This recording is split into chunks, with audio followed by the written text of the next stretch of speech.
ಬೇಕು. ಎಲ್ಲಿ ಹೋರಾಟ ಗೆಲ್ಲುವರೆಗೆ ಹೋರಾಟ. ಎಲ್ಲಿವರೆಗೆ ಹೋರಾಟ ಗೆಲ್ಲುವರೆಗೆ ಹೋರಾಟ.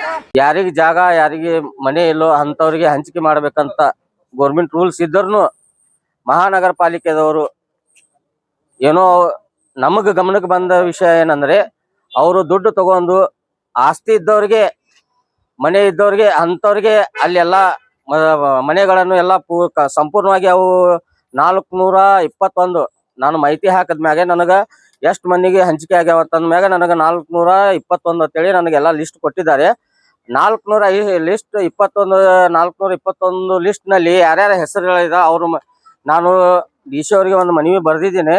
ಅವೆಲ್ಲ ಆಸ್ತಿ ಇದ್ದವ್ರಿಗೆ ಹಂಚಿಕೆ ಮಾಡಿದ್ದಾರೆ. ದಯವಿಟ್ಟು ನಾವು DC ಸಾಹೇಬರಿಗೆ ಮನವಿ ಮಾಡ್ಕೊಳ್ತೀವಿ ಏನಂದ್ರೆ ದಯವಿಟ್ಟು ಬಡವ ಕುಟುಂಬದವರಿಗೆ ಯಾರ್ಯಾರಿಗೆ ಮನೆ ಇಲ್ಲ ಜಾಗ ಇಲ್ಲ ಅಂತವ್ರಿಗೆ ಅವೆಲ್ಲವನ್ನು ಪರಿಶೀಲನೆ ಮಾಡಿ ಮತ್ತೆ ಪುನಃ ಅವೆಲ್ಲ ಅವ್ರವ್ರು ಯಾರ್ಯಾರು ಆಸ್ತಿ ಇದಾವೆ ಅವರೆಲ್ಲ ಇದು ಮಾಡಿ ಮತ್ತ ಅವು ಕೊಟ್ಟಂತ ಮಹಾನಗರ ಪಾಲಿಕೆ ಅಧಿಕಾರಿಗಳಿಗೆ ಅವ್ರು ಯಾರು ದುಡ್ಡು ತಗೊಂಡು ಅವರಿಗೆ ಹಂಚಿಕೆ ಮಾಡಿದಾರೋ ಅವ್ರ ಮೇಲೆ ಕಾನೂನು ಕ್ರಮವನ್ನು ಜರುಗಿಸಬೇಕಂತ ತಮ್ಮಲ್ಲಿ ಕೇಳ್ಕೊಳ್ತೀವಿ. ಮತ್ತು ಬಡವರಿಗೆ ಆ ಸಿಗಬೇಕಾಗಿದ್ದಂತವನ್ನು ಆ ಮನೆಗಳನ್ನು ಹಂಚಿಕೆಯನ್ನು ಆ ಬಡವ ಕುಟುಂಬಕ್ಕೆ ಸೇರ್ಬೇಕಾಗಿ ತಮ್ಮಲ್ಲಿ ಕೇಳ್ಕೊಳ್ಳುತ್ತೇವೆ. ಮತ್ತು ಈ ಮಹಾನಗರ ಪಾಲಿಕೆದವರು ಯಾರ್ಯಾರು ಅಧಿಕಾರಿಗಳು ಅದಾರೋ ಅವರೆಲ್ಲ ಏನೇನು ಲಂಚ ತಿಂದು ಮತ್ತು ಬೇರೆದವ್ರಿಗೆ ಕೊಟ್ಟಿದ್ದಾರೆ ಅವ್ರಿಗೆ ಕಾನೂನು ಕ್ರಮ ತಗೊಂಡು ಅವರಿಗೆ ನೌಕರಿಯಿಂದ ವಜಾ ಮಾಡ್ಬೇಕಂತ ತಮ್ಮ DC ಸಾಹೇಬ್ರು ಅಂತಲೇ ನಾವು ಎಲ್ಲರೂ ನಮ್ಮ ಸಂಘಟನೆ ಭಾರತ ದ್ರಾವಿಡ ದಲಿತ ಸಂಘಟನೆ ಸೈನ್ಯ ವತಿಯಿಂದ ನಾವು ಇವತ್ತು ಒಂದು ಹೋರಾಟವನ್ನು ಹಮ್ಮಿಕೊಂಡಿದ್ದೇವೆ. ದಯವಿಟ್ಟು ಇಂಥ ಅಧಿಕಾರಿಗಳಿಗೆ ಇಂಥ ಗೋರ್ಮೆಂಟ್ ಜಾಬ್ ಇದ್ರು ಅವರಿಗೆ ಪಗಾರ ಇದ್ರು ಮತ್ತೆ ಬಡ ಕುಟುಂಬದವರಲ್ಲಿ ಇನ್ನು ಆಸ್ತಿ ಎಷ್ಟಂತ ಮಾಡ್ಬೇಕಂತಿದ್ದಾರೆ. ಇನ್ನು ಎಲ್ಲ ಆಸ್ತಿ ಇದ್ರು ಕೂಡ ಇನ್ನು ಬೇಕಂತ ಆಸೆ ಏನು ಸತ್ತಾಗೆ ನದಿ ಮ್ಯಾಗ ಇಟ್ಕೊಂಡು ಹೋಗ್ತಾರ. ಆ ಬಡವರಿಗೆ ಏನು ಸಿಗ್ಬೇಕಾಗಿದೆ ಅದು ಪ್ರತಿಫಲವನ್ನು ಆ ಬಡವರಿಗೆ ದೊರಕಬೇಕಂತ ತಮ್ಮಲ್ಲಿ ಕೇಳ್ಕೊತೀವಿ. DD ಏನ್ ತುಂಬ್ಯಾರಲ್ರಿ, DD ತುಂಬ್ಯದ ಅವ್ರು ಪರ್ಸನಲಿ ಮಾಡ್ಬೇಕು. ಅವ್ರಿಗೆ ಆಸ್ತಿ ಇದೆಯೋ ಇಲ್ಲ ಅಂತೇಳಿ DD ದುಡ್ಡು ನನ್ನ ಮನೆ ಇದೆ ನಾನು ತುಂಬಿದ್ರು ಅವ್ರಿಗೆ DD ಕೊಡ್ತಾ ಇದ್ದಾರೆ. ಪ್ರತಿಯೊಂದು ಯಾರ ಮನೆ ಇದಾರೆ ಅವ್ರಿಗೆ DD ಕೊಟ್ಟಿದ್ದಾರೆ. ಅವ್ರು ಯಾರಿಗೆ ಬಡ ಕುಟುಂಬದವ್ರಿಗೆ ಯಾರಿಗೆ ಒಬ್ಬರಿಗೆ ಕೊಟ್ಟಿಲ್ಲ. ಅವರು ಭ್ರಷ್ಟಾಧಿಕಾರಿ ಮಾಡಿದ ಅಧಿಕಾರಿಗಳಿಗೆ ಅಧಿಕಾರ ಬೇಕೇ ಬೇಕು. ನ್ಯಾಯ ಬೇಕು. ಬೇಕೇ ಬೇಕು. ನ್ಯಾಯ ಬೇಕು. ಬೇಕು. ನ್ಯಾಯ ಬೇಕು.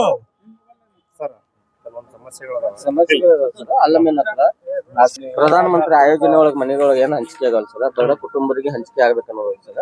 ಅಲ್ಲೆಲ್ಲ ಏನಾಯ್ತು ಸರ್, ಆಸ್ತಿ ಇದ್ದವ್ರಿಗೆ ಹಂಚಿಕೆ ಮಾಡಿದ್ರು. ಬಡ ಕುಟುಂಬದವ್ರಿಗೆ ಯಾರಿಗೆ ಒಂದು ಯಾವ್ದು ಮನೆ ಹೊಂದಿಲ್ಲ ಸರ್. ಎಷ್ಟೋ ವರ್ಷದಿಂದ ನಾವು ಕೇಳಿದಿವಿ ಸರ್, ಮನವಿ ಕೊಟ್ಟು ಇದು ಮಾಡಿದ್ವಿ. ನಮಗೊಂದು ಇದು ಕೊಟ್ರು ಸರ್, 421 ಮನೆ ಹಂಚಿಕೆ ಆಗ್ಯಾವ ಅಂತ ಹೇಳಿ ಸರ್. ಆಶ್ರಯ ಸಮಿತಿ ಒಂದಿರ್ತದಲ್ಲ, ಆಶ್ರಯ ಸಮಿತಿನಲ್ಲಿ ಡಿಸೈಡ್ ಆಗಿ ಮಾಡ್ತಾರಲ್ಲ ಫಲಾನುಭವಿ, ಅದರಲ್ಲಿ ನಿಮ್ಮದು ಯಾರು ತಗೊಂಡಿಲ್ಲ ಅಂತ? ಕುಟುಂಬದವ್ರಿಗೆ ಹಂಚಿಕೆ ಆಗ್ಬೇಕು ಅನ್ನೋದು ರೂಲ್ಸ್ ಆದ್ರ ಅಲ್ಲಿ ಇದ್ದವ್ರಿಗೆ ಎಲ್ಲರಿಗೂ ಅಲ್ಲಿ ಎಲ್ಲಾ ಪ್ರತಿಯೊಬ್ಬರು ನನ್ನ ಅಂದಾಜು ಒಳಗೆ ನನ್ನ ಕಣ್ಣೆದುರೇ ನೋಡಿನ ಸರ್ 50-60 ಮಂದಿ ಆಸ್ತಿ ಇದ್ದವ್ರಿಗೆ ಹಂಚಿಕೆ ಅದಾವ ಸರ್. ಆಲ್ರೆಡಿ ಮನೆ ಇದ್ದವರಿಗೆ ಆಗಿದೆ, ಆಸ್ತಿ ಹೊಲ ಇದ್ದವ್ರಿಗೆ ಅದಾವ ಸರ್. ಹಾ ಸರ್, ಇದು ಪ್ರತಿಯೊಂದು ಅಲ್ಲಿ ಎಲ್ಲಾ ಪರ್ಸನಲಿ ಮಾಡಿ ಸರ್. ಅವೆಲ್ಲ ಕ್ಯಾನ್ಸಲ್ ಮಾಡಿ ಬಡ ಕುಟುಂಬದವ್ರಿಗೆ ಯಾರ್ಯಾರಿಗೆ ಸಿಕ್ಕಿಲ್ಲ, ಬಡ ಕುಟುಂಬದವ್ರ ಜಾಗ ಇಲ್ಲ ಸರ್, ಜೋಪಡಿ ಹೊಡ್ಕೊಂಡಿದ್ದಾರೆ ಅಂತವ್ರಿಗೆ ಸೇರ್ಬೇಕು ಸರ್. ಈ ಬಿಟ್ಟುಕೊಟ್ಟಿಗೆ ಸರ್ ಅಂತವ್ರಿಗೆ ಯಾರಿಗೂ ಮನೆ ಇಲ್ಲ ಸರ್. ಮತ್ತೆ ಎಲ್ಲಾ ಆಸ್ತಿ ಇದ್ದವ್ರಿಗೆ ನಮಗೆ ಬರ್ಲಿ ಅಂದ್ರೆ ಹೆಂಗ್ ಸರ್? ಬಡ ಕುಟುಂಬದವ್ರು ಎಲ್ಲಿ ಹೋಗ್ಬೇಕು ಸರ್? ಚೆಕ್ ಮಾಡೋಣ, ಅದ್ರಲ್ಲಿ ಪಟ್ಟಿ ಇದೆಯಾ? ನೀವು ಪಟ್ಟಿ ಮಾಡ್ಕೊಂಡಿದ್ದೀರಾ? ಪಟ್ಟಿ ಏನ್ ಪರ್ಸನಲಿ ಮಾಡಿ ಸರ್.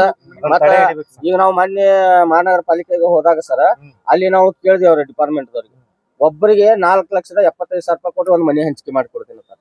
ಆಸ್ತಿ ಇದ್ದವ್ರಿಗೆ ನಾವೇ ಖುದ್ದಾಗಿ ನಾವೇ ಹೋಗಿರು. ನಮ್ಮ ರಾಜ್ಯಾಧ್ಯಕ್ಷ ಹೋಗಿ ಒಮ್ಮೆ ಕೇಳಿದಾಗೆ ನಮ್ಮ ಮುಂದೆ ಎದುರುಗಡೆನೆ ನೇರವಾಗಿ ಹೇಳಿದಾರೆ 4,75,000 ರೂಪಾಯಿ ತಗೋತಾರೆ. ಆಯ್ತು, ಚೆಕ್ ಮಾಡೋಣ, ಕೊಡಿ. ಮತ್ತೆ ಯಾರು ಹಂಚಿಕೆ ಮಾಡಿದಾರ ಪಟ್ಟಿನ ತಗೊಂಡು ನೋಡೋಣ. ಸರ್ ಅದೆಲ್ಲ ಇನ್ನೊಂದಿದೆ sir. Lot of people came from economically weaker section and they don't have the access to get those benefits from the government. So ನಾವು ಇವಾಗ ಯಾವ್ದಾದ್ರು ಮುನ್ಸಿಪಾಲಿಟಿ ಆಗ್ಲಿ, ಮುನ್ಸಿಪಲ್ ಕಾರ್ಪೊರೇಷನ್ ಅಲ್ಲಿ ಹೋಗಿ ಪ್ರಧಾನ ಮಂತ್ರಿ ಆವಾಸ್ ಯೋಜನಾ ಆಗ್ಲಿ, ಜೀವನ್ ಅಲ್ಲಿ ಏನ್ ಸ್ಕೀಮ್ ಗಳಿದೆಲ್ಲ ಅದ್ರ ಬಗ್ಗೆ ಕೇಳ್ತೀವಿ. ಅವಾಗ ಹೇಳ್ತಾರೆ 50,000 ಕೊಡ್ಬೇಕು, ಅದು ಕೊಡ್ಬೇಕು, ಇದು ಕೊಡ್ಬೇಕು, ಸ್ವಲ್ಪ ಲಂಚ ಬೇಕು, ಹಂಗೆ ಹಿಂಗೆ ಹೇಳ್ತಾರೆ. So that's not a thing, right? They should have to understand we came from low middle class family. So you know ನಮ್ ಕಡೆ ಅದು ಈಗ ಸಪೋಸ್ ಈಗ ಇವ್ರದ್ದು BPL ಕಾರ್ಡ್ ಬಂದಾಗಿದೆ, ಇದನ್ನ ನಾನು ಚಾಲು ಮಾಡಿಸ್ಲಿಕ್ಕೆ ಹೋದ್ರೆ ಯಾರು ರೆಸ್ಪಾನ್ಸೇ ಕೊಡಲ್ಲ. So that is the thing, sir. Thank you. Sir ನಾವೇನೋ ಸಾರ್ವಜನಿಕ ಪ್ರಾದೇಶಿಕ ಕಚೇರಿ ಇದೆಲ್ಲ RTO ಆಫೀಸ್ ಅದನ್ನ ಇನ್ನೊಂದು ಮಾಡ್ಬೇಕಂತ ನಮ್ಮ ಬೇಡಿಕೆ ಸರ್.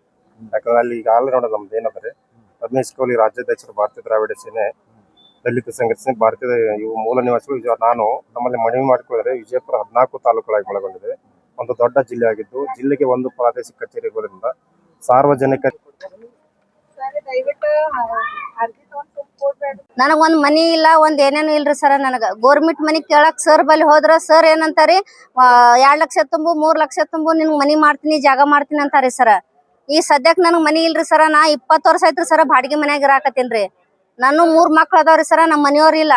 ನಾ ಹೆಂಗ್ ಬದುಕ್ಬೇಕು ಹೇಳ್ರಿ ಸರ್ ಮನಿ ಇಲ್ಲಾರೆ. ಸರ್ಕಾರ ಆದೇಶ ಐತಲ್ಲ ರೊಕ್ಕ ತುಂಬಬೇಕಂತ ರೊಕ್ಕ ತುಂಬೇಕಂತಾರಿ ಸರ್. ಅಟ್ ರೊಕ್ಕ ನಮ್ಮಲ್ಲಿ ಇರ್ಬೇಕಲ್ರಿ ಸರ್. ಬೋಡ್ರ ನಾವ್ ಚಂತನ ದುಡ್ದು ಮನಿ ಬಾಡಿಗೆ ಕಟ್ಟೋದಾಗಲ್ರಿ ಸರ್ ನಮಗ. ಹಾ ರೀ ಸರ್. ಈಗ ಕೇಳಕ್ ಹೋನ 4 ಲಕ್ಷ ಕಟ್ಟು 3 ಲಕ್ಷ ಕಂಟ ಅಂತ ಹೇಳ್ತಾರಿ ಸರ್. ಎಲ್ಲಿದ್ ಕಟ್ಬೇಕ್ರಿ? ಈ ರೊಕ್ಕ ಕೊಟ್ರೆ ಈಗ ಮನಿ ಕೊಡ್ತಾರ ಹಾ ಕೊಡ್ತಾರತ್ರಿ ಸರ್. ಎಷ್ಟು ರೊಕ್ಕ ಕೇಳಿದ್ರು? ಅವ್ರ 3 ಲಕ್ಷ 4 ಲಕ್ಷ ತನ ಹೇಳ್ಯಾರಿ ಸರ್ ನನಗ. ಹೆಂಗ್ ಹೇಳ್ರಿ ಸರ್? ನಂದು ದುಡಿಯತನ ನನ್ನ ಮಕ್ಕಳಿಗೆ ನನ್ನ ಮನಿ ಬಾಡಿಗೆ 3,000 4,000 ಮನಿ ಬಾಡಿಗೆ ಐತ್ರಿ ಸರ್. ನಿಮ್ಮ ಹೆಸರು? ನನ್ನ ಹೆಸರು ಸುಜಾತ ರೀ ಸರ್. ಯಾವ ಮನೆ ಆಗಿರೋದು? ನಾವು ಸರ ಗ್ಯಾನ್ ಬೋರ್ಡ್ ಆಗಿದೇವ್ರಿ. ಟೆಕ್ಕೆದಾಗ ಬಾಡಿಗೆ ಇದೀನ್ರಿ ಸರ್. ಇವತ್ತು ವಿಷಯ ಏನಪ್ಪಾ ಅಂತಂದ್ರ ಬಿಜಾಪುರ ನಗರದ ಆಲಮೀನ್ ಅಲ್ಲಿ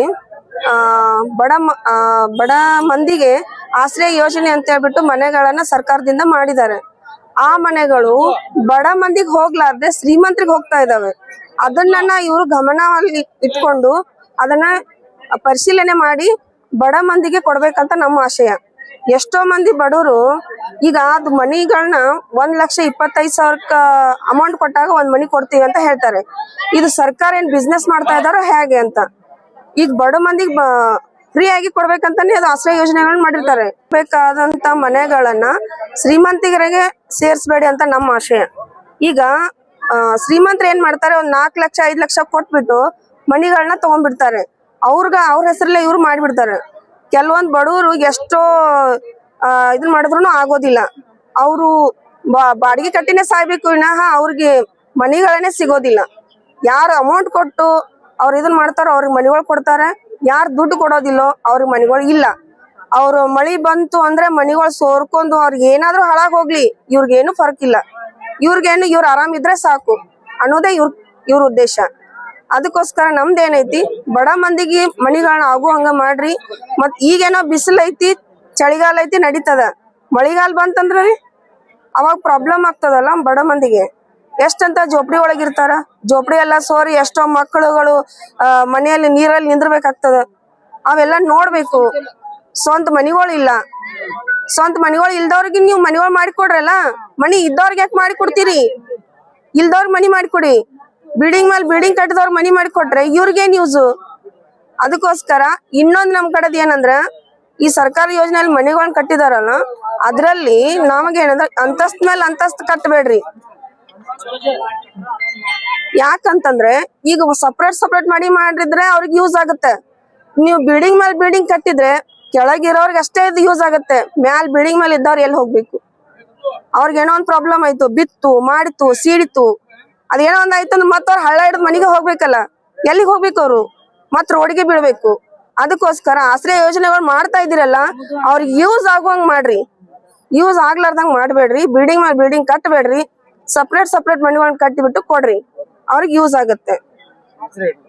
ನೀಲಾ ಕಾಳೆ, ಭಾರತ ಭೀಮಸೇನೆ ರಾಜ್ಯ ಕಾರ್ಯದರ್ಶಿ. ಎಲ್ಲರಿಗೂ ಕ್ರಾಂತಿಕಾರಿ ಜೈ ಭೀಮ್.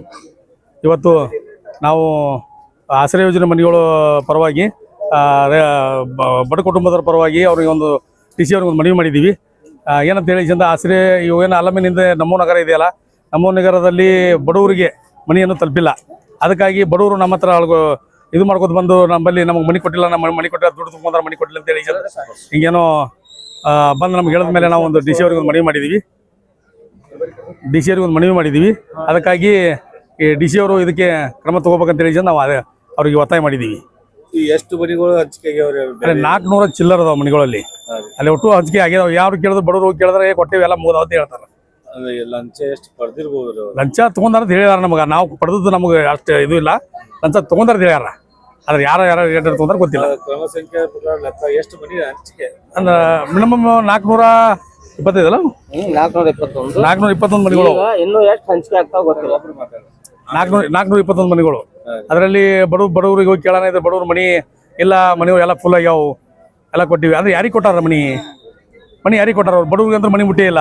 ಈಗ ಜಾಗ ಇದ್ದವ್ರಿಗೆ ಮನಿ ಕೊಟ್ಟಾರ ಅವರು. ಅದಕ್ಕಾಗಿ ಬಡವ್ರಿಗೆ ಈಗ ಮಳೆಗಾಲ ಚಾಲು ಆಯ್ತು, ಅವ್ರಿಗೆ ಚಪ್ರ ಹಾಕೊಂಡು ಗುಡಿಸಲು ಹಾಕೊಂಡು ಮನಿ ರೋಡ್ ಮ್ಯಾಗ ಅದಾರ ಅವರು, ಅಂಥವ್ರಿಗೆ ಮನಿ ತಪ್ಪಲಿ ಅಂತೇಳಿ ನಮ್ದು ಒಂದು ಡಿ ಸಿ ಅವರು ಮನಿ ಮಾಡಿದ್ವಿ.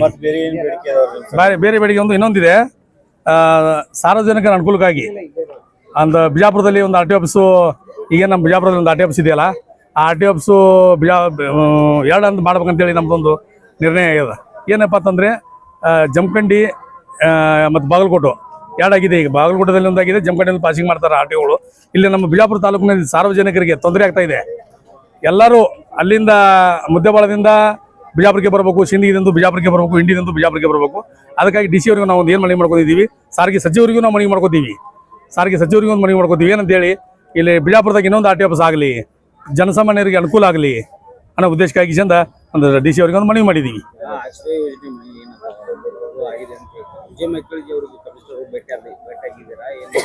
ಮಾತಾಡಿದ್ದೀವಿ, ಮಾಡಿದ್ರು ಇವರು ನಮ್ಮ ರಾಜ್ಯ ಉಪಾಧ್ಯಕ್ಷರು ಹೋಗಿ ಭೇಟಿಯಾಗಿ ಬಂದಿದ್ದಾರೆ. ಅದಕ್ಕೆ ಅವರು ಏನು ಉತ್ತರ ಕೊಟ್ಟಿದ್ದಾರೆ ಅವರಿಗೆ ಹೆಚ್ಚಿನ ಮಾಹಿತಿ ಅವರಿಗೆ ಇದೆ. ಅವ್ರು ಮಾತಾಡ್ತಾರೆ. ರಮೇಶ್ ಕೌಲ್ಗಿ, ಭಾರತೀಯ ದ್ರಾವಿಡ ದಲಿತ ಸೇನಾ ರಾಜ್ಯ ಸಂಸ್ಥಾಪಕರು, ರಾಜ್ಯಾಧ್ಯಕ್ಷರು.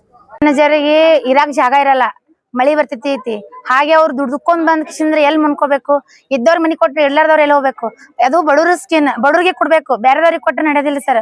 ಒಂದ್ ವೇಳೆ ನೀವು ಬೇರೆದವ್ರಿಗೆ ಕೊಟ್ರ ಅಂದ್ರೆ ನಾವು ಉಗ್ರ ಹೋರಾಟ, ಈ ಮುಂದಿನ ಬರೋ ದಿನಗಳಲ್ಲಿ ಉಗ್ರ ಹೋರಾಟವನ್ನು ಮಾಡಕ್ ನಾವು ರೆಡಿ ಆಗಿದ್ದೇವ್ರಿ. ಯಾಕಂದ್ರೆ ಅಷ್ಟು ಮಹಿಳೆಯರೇ ಜೇಂಟ್ಸ್ ಅಂತ ಅನ್ನೋದಿಲ್ಲ, ನಮ್ಗೆಲ್ಲ ಹೆಣ್ಮಕ್ಳಿಗೆ ನಮ್ಗೆ ನ್ಯಾಯ ಸಿಗ್ಬೇಕು, ನ್ಯಾಯ ದೊರಸ್ಕೊಡ್ಬೇಕು. ಒಂದ್ ವೇಳೆ ನ್ಯಾಯ ಸಿಗ್ಲಿಲ್ಲ ಅಂದ್ರೆ ನಾವ್ ಏನ್ ಮಾಡ್ತೇವೆ? ಮುಂದೆ ಬರುವ ದಿನದಲ್ಲಿ ಉಗ್ರ ಹೋರಾಟವನ್ನು ಮಾಡ್ತೇವ್ರಿ. ಯಾಕಂದ್ರೆ ಮನಿ ಬೇಕ್ರಿ ನಮ್ಗೆ ಇರಾಕ. ಅದು ಬಡ್ರಿಗೋಸ್ಕರ ಮಾಡ್ಯಾರ, ಬಡ್ರಿಗೆ ಕೊಡ್ಬೇಕ್ರಿ. ಅದು ಬೇರೆದವ್ರಿಗೆ ಕೊಡಕ್ ನಾವು ಕೊಡೋದಿಲ್ಲ ಸರ್. ಇದ್ದವ್ರಿಗೆ ಶ್ರೀಮಂತರಿಗೆ ಕೊಟ್ರೆ ಬಡ್ರಿ ಹೋತಾರಿ, ಅವ್ರ ಎಶಿ ಒಳಗ ಇರ್ತಾರೆ, ಎಲ್ಲ ಇರ್ತಾರೆ. ಬಡ್ರು ಚಪ್ರದಾಗ ಇರ್ಬೇಕ್ರಿ. ಅದು ಬಡ್ರಿಗೆ ಎಲ್ಲಿ ಕೊಡ್ಬೇಕು ಅಲ್ಲಿ ಕೊಡ್ಬೇಕು. ನ್ಯಾಯ ಕೊಡಿಸ್ಲಿಲ್ಲ ಅಂದ್ರೆ ಉಗ್ರ ಹೋರಾಟ ಮಾಡ್ತೇವ್ರಿ. ಹೋರಾಟ ಮಾಡ್ತೇವೆ ಸರ್. ನಾವು ಮನಿ ಕೊಡಕ್ ಬಂದಿದೇವ್ರಿ. ನಾವು ಕೊಡ್ತೀರಂತ ಹೇಳ್ಯಾರಿ ಸರ್, ಮಾಡ್ತೀರಂತ ಹೇಳ್ಯಾರಿ, ಕೆಲಸ ತನಿಖೆ ಮಾಡ್ತೀನಿ ಅಂತ ಹೇಳ್ಯಾರಿ. ಸವಿತಾ ಖಂಡೇಕರ್.